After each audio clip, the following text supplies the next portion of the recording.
Welcome to Samba Samba. Enjoy the video. In this video, I will show how to make salad dressing using mayonnaise. Start by measuring 1/2 cup mayonnaise into a bowl and add 1 to 2 tablespoons of lemon juice or vinegar.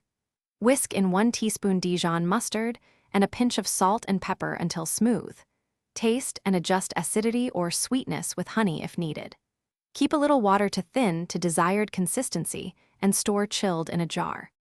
For variety, try simple additions to your mayo dressing to match different salads. Mix in chopped herbs like parsley, dill, or chives for freshness or stir in grated garlic for a punch.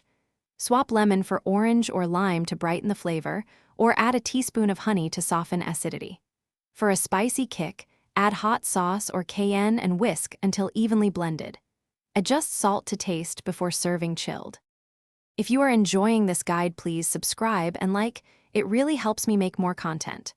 Quick recommendation: the Kindle Paperwhite is perfect for reading cookbooks and saving recipes on the go, with a crisp display and long battery life. I find it handy in the kitchen for hands-free reference and timing while I whisk. Check the description for the link and other deals. Now let's get back to the video. Keep your mayonnaise dressing simple and reliable with a few storage tips. Thin it gradually with water or a little olive oil to avoid overthinning, adding a tablespoon at a time until it pours how you like.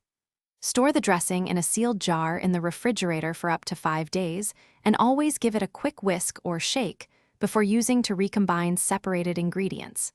Label with the date for safety. Thanks for watching. Consider subscribing if we helped you.